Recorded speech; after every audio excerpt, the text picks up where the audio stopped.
apa kabar Anda pemirsa? Selama 24 menit ke depan kami menghadirkan berbagai kisah inspiratif dalam keberagaman budaya. Saya Agnes Nambela, inilah Bingkai Sumatera. Pemirsa, dalam edisi khusus menyambut Tahun Baru, kami menghadirkan sosok-sosok yang mewakili suara dari kelompok minoritas, sosial, pendidikan, lingkungan, seni, dan budaya dari Kota Medan. Sepanjang tahun 2021 ini ketika pandemi belum berakhir, mereka tetap melangkah dan menjadi inspirasi bagi masyarakat Kota Medan. Kami sajikan aspirasi dan harapan mereka untuk melanjutkan perjuangan di tahun mendatang demi kemajuan Kota Medan. Ini dia Medan dalam Harapan. Pemirsa, pandemi COVID-19 yang berkepanjangan telah membawa perubahan bagi kehidupan manusia. Perubahan yang terjadi semakin dikuatkan dengan adanya berbagai kebijakan yang dikeluarkan pemerintah sebagai usaha untuk memutus mata rantai penularan COVID-19. Perubahan yang terjadi juga berdampak pada berbagai sektor. Namun, keadaan yang terjadi selama pandemi, khususnya sepanjang tahun 2021 di Kota Medan, telah melahirkan sosok-sosok inspiratif yang tetap berjuang menularkan semangat kebajikan. Mereka memiliki impian dan harapan untuk membantu sesama di berbagai bidang, seperti sosial, pendidikan, lingkungan, seni, dan budaya. Semakin banyak yang melakukan kegiatan aksi sosial ini, semakin bagus. Hanya dengan bergandengan tangan maka kita bisa bantu lebih banyak orang. Jadi di tahun 2022 ini ya harapan kita sangat besar untuk semuanya yang lebih baik lagi. Berdiri sejak tahun 2012, Yayasan Harapan Oasis Peduli Empati atau HOPE hadir sebagai organisasi non-profit di bidang kesehatan. Kepedulian mereka semakin dirasakan oleh masyarakat selama pandemi COVID-19. HOPE memberikan bantuan pinjam tabung oksigen kepada pasien COVID-19. Di tahun 2021, HOPE juga mendukung pemerintah dengan melakukan vaksinasi hingga mencapai 23.000 dosis.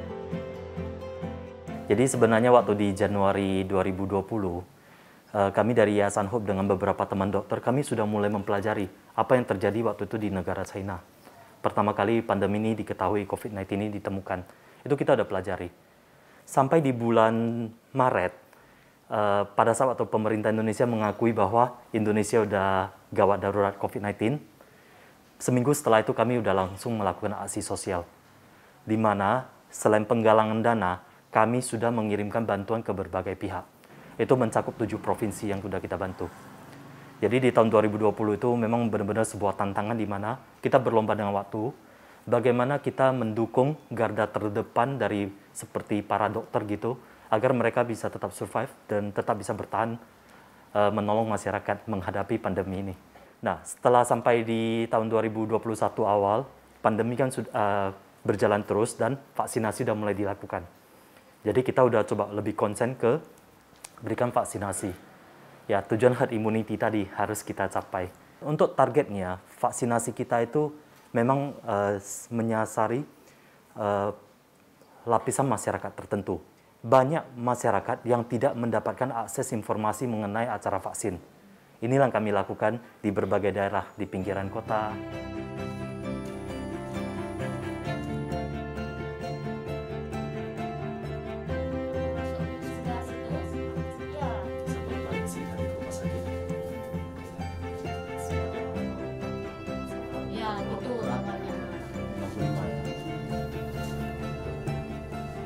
Kita harus paham satu hal, di mana masalah pandemi ini bukan tanggung jawab satu-satunya oleh pemerintah. Pemerintah itu pun harus didukung oleh masyarakatnya. Jadi kolaborasi antara pemerintah dan masyarakat itu adalah yang paling penting. Bagaimana membuat pandemi ini segera berakhir, berlalu. Pada saat tahun 2020 dan 2021, selama pandeminya, banyak hal yang sebenarnya terlewatkan oleh kelompok-kelompok organisasi sosial. Contohnya masalah darah, masalah kesehatan jenis penyakit tertentu. Waktu itu kan semuanya fokus di COVID. Di luar COVID ini kan sebenarnya masih banyak masalah. Nah, disinilah Yayasan HOPE coba konsen Soalnya di kota Medan dan sekitarnya, darah itu masih kurang. Kalau bukan kita, siapa lagi yang peduli? Seperti namanya, Hope, kehadiran yayasan ini telah memberi harapan bagi masyarakat terutama di masa pandemi COVID-19. Yayasan Hope ada karena masyarakat dan untuk masyarakat. Jadi Yayasan Hope ini sebenarnya bagi kami semua adalah sebuah sarana untuk berbuat baik.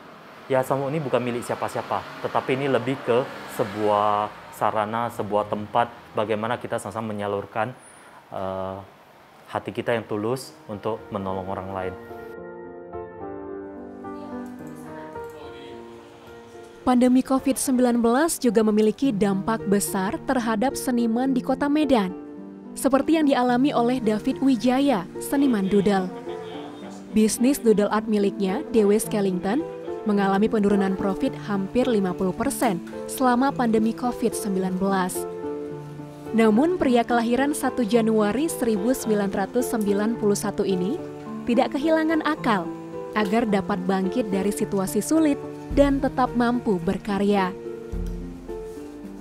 Di awal pandemi tahun 2020, David dan tim membuat lomba seni online. Lomba ini ditujukan untuk anak-anak yang ingin berkarya dari rumah.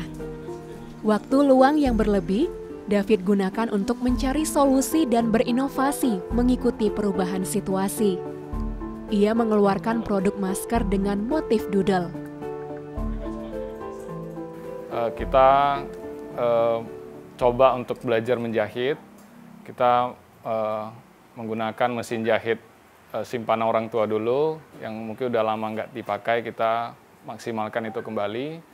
Kita belajar di internet bagaimana pola-pola masker yang mungkin menjadi pilihan orang saat itu.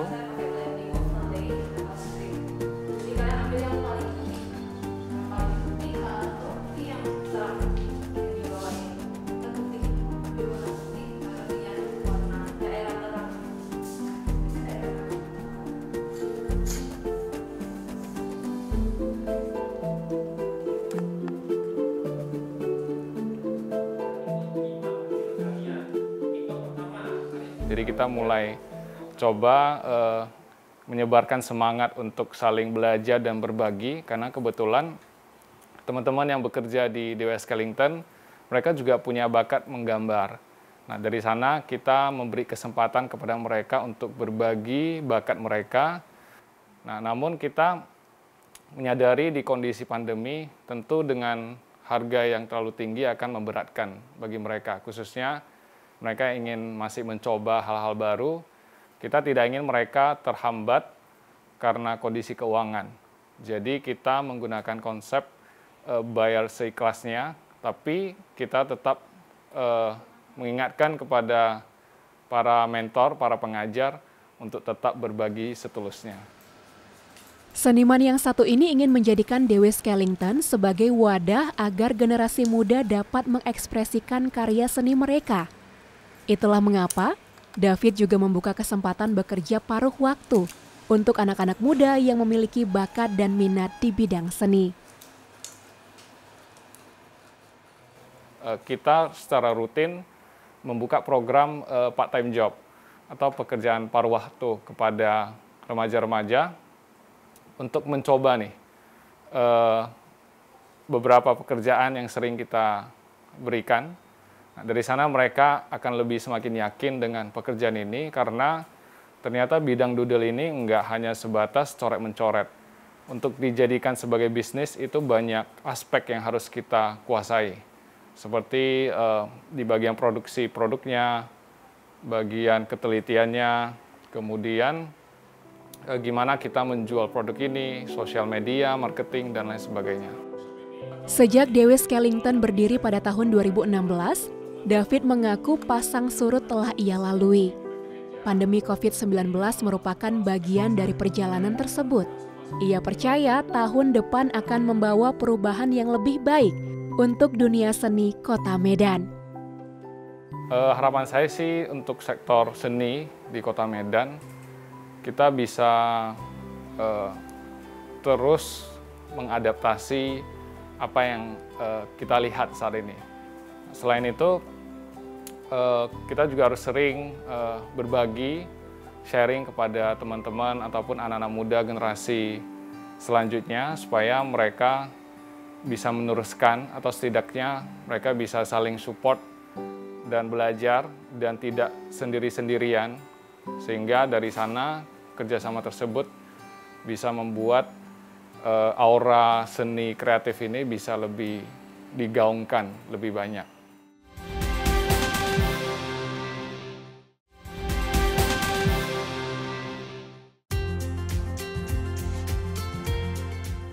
Saya pikir literasi di Kota Medan ini sebenarnya setiap saat itu bergerak naik.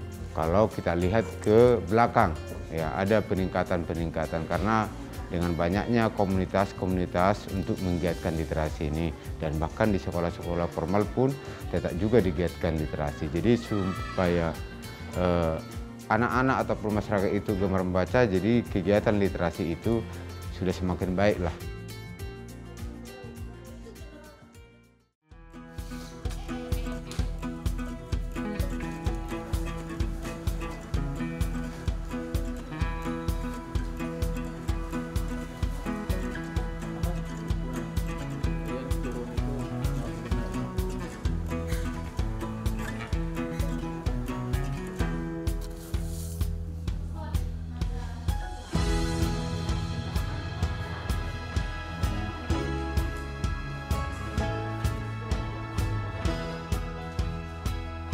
Tantangan di kita bagaimana menggerakkan literasi ini sebenarnya karena suasana pandemi ini.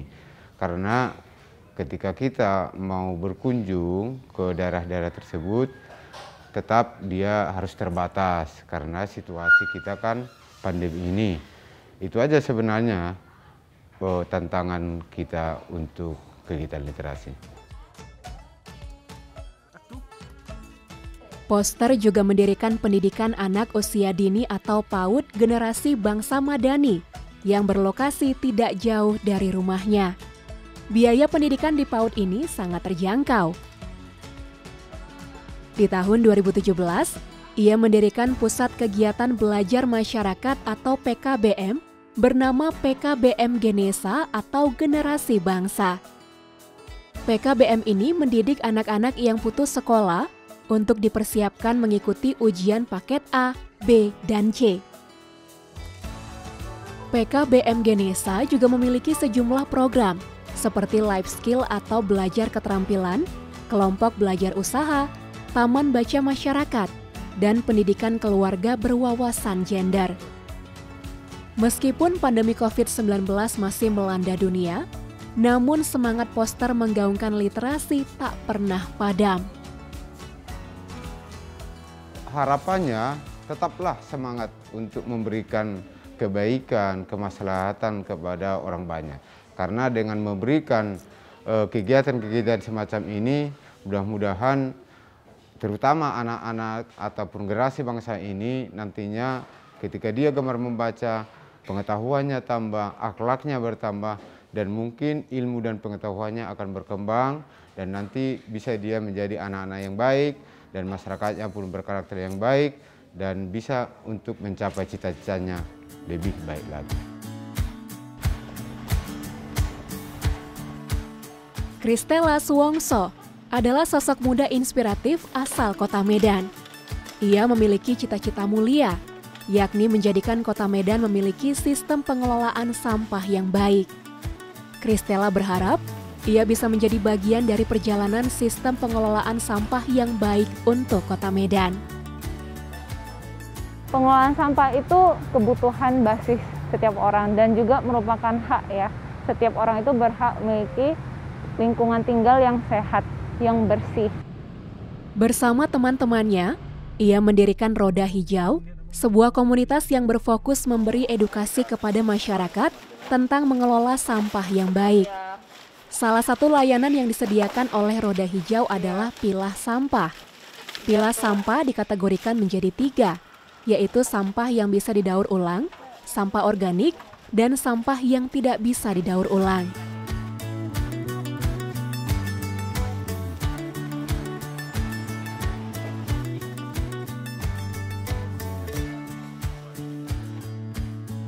kami melakukan intervensi dari lapisan hulu pengelolaan sampah, yaitu dari masyarakat itu sendiri. Kami melakukan pemberdayaan masyarakat, sudah terdapat beberapa lingkungan dampingan kami, di mana kelompok masyarakat itu yang telah terbentuk, kami edukasi bagaimana mereka dapat mengelola sampah itu sendiri, sehingga sampah itu terkelola dari sumbernya. Tidak perlu sampai tunggu diangkut, masuk ke TPA, sudah sangat tidak efisien ya. Jadi kita intervensi, karena ada potensi dari masyarakat itu sendiri, yang mungkin selama ini mereka belum tahu. Jadi inilah program pemberdayaan masyarakat. Masyarakat diberdayakan, mereka berwawasan, dan memberi manfaat bagi lingkungan mereka. Pandemi bukan penghalang baginya untuk berkontribusi dalam pengelolaan sampah di Kota Medan. Ia tetap berharap agar pengelolaan sampah di Kota Medan berjalan baik dan masyarakat semakin sadar untuk mengelola sampah mereka masing-masing. Harapan kami untuk Kota Medan tentunya lebih baik lagi dalam mengelola sampahnya, dan untuk masyarakat Kota Medan juga mulai bertanggung jawab, mulai sadar tentang isu persampahan dan berpartisipasi.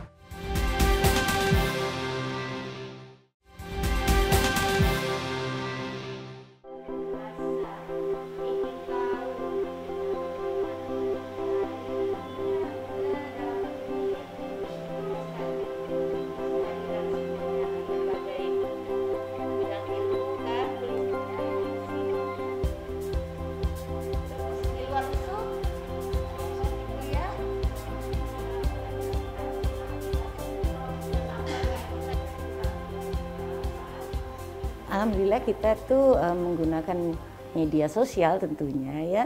Kita tetap mengadakan diskusi seni ya, dengan topik-topik seni yang berbeda gitu ya. Dan di-upload di media sosial. Jadi itulah kita mengakomodir para seniman-seniman itu, baik seniman sastra ya, seniman tari, musik ya, apa aja lah, lukis, film, semuanya.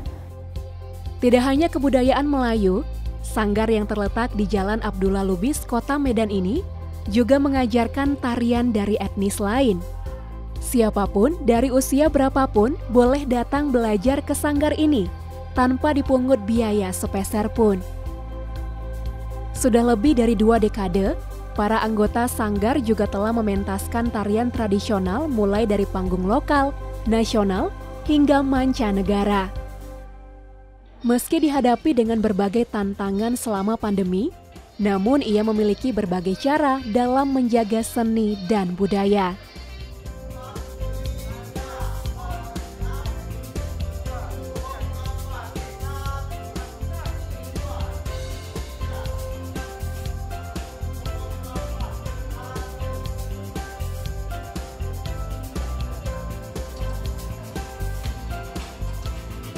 Dan saya lihat memang mengikut Undang-Undang Pemajuan Kebudayaan ya ini ya, memang intens pemerintah itu untuk memberikan informasi. Tetapi itu tadi, akses itu tidak semua orang bisa mendapatkannya gitu. Jadi bagaimanapun pemerintah menyemangati para seniman ya, dan sekarang sudah bisa kita secara virtual melakukan atraksi seni, bahkan wisata sendiri pun virtual ya. Banyak kita rekam sendiri, apa itu sudah jadi sebuah wisata ya, membantu juga. Inilah dia yang harus terus-menerus kita semangati, bahwasannya walaupun tidak ada penonton, tapi jutaan akan menonton di media sosial itu kan gitu. Itu yang harus dimotivasi terus-menerus, pantang menyerah. Pandemi yang berkepanjangan juga tidak menyurutkan langkah Merlin Livani, seorang penyandang low vision, untuk menyebarkan kebaikan. Ia dan teman-temannya membuka sebuah yayasan bernama Dwi Tuna Harapan Baru. Di yayasan ini, mereka mengajar anak-anak tunaganda seperti tunanetra dan autis. Kalau bagi saya sih di masa pandemi kita banyak mengalami kesulitan ya. Dimana kalau misalnya kita tunanetra itu wajib yang namanya touch, sentuh. Kalau pandemi kan harus jaga jarak. Jadi kita bingung, harus sentuh tapi harus jaga jarak, gimana dong? Kita mau dituntun orang aja kita harus bertanda tanya, itu siapa tadi ya yang datang itu ya? Itu COVID enggak ya? Ada seperti itu. Apalagi untuk anak-anak yang tunaganda yang kadang-kadang mereka nggak bisa bicara. kesulitannya tinggi, kita harus jaga dia supaya tidak terkena virus, tapi kita juga harus ngajarin dia sekolah. Jadi akhirnya sebelum dimulainya vaksinasi, kami semua pada pakai APD untuk ngajar.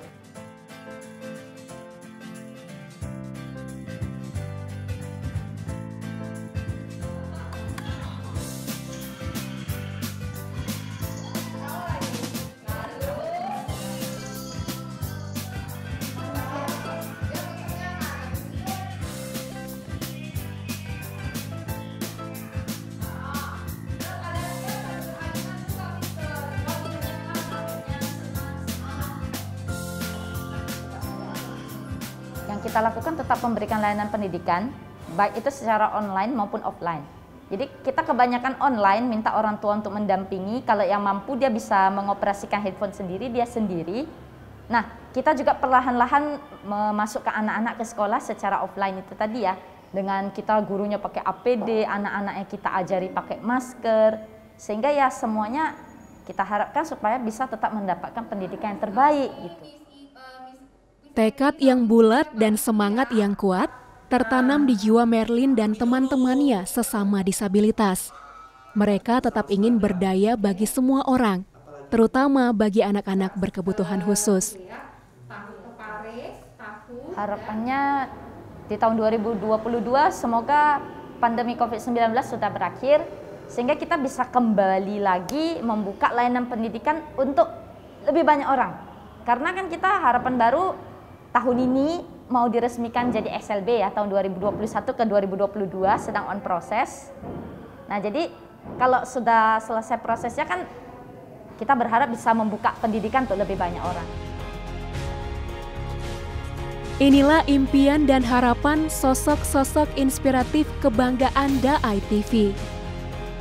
Meskipun pandemi COVID-19 belum berakhir, namun perjuangan mereka tidak berakhir. Tetaplah berjalan pada koridor kebaikan, menyebarkan aura kebaikan dan semangat kebaikan untuk Kota Medan yang semakin baik di tahun depan.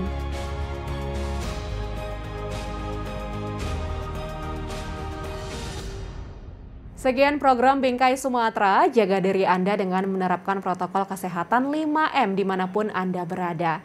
Memakai masker, mencuci tangan pakai sabun dan air mengalir, menjaga jarak, menjauhi kerumunan, serta membatasi mobilitas. Tetap semangat menyebarkan kebaikan, saya Agnes Nambila pamit, sampai jumpa.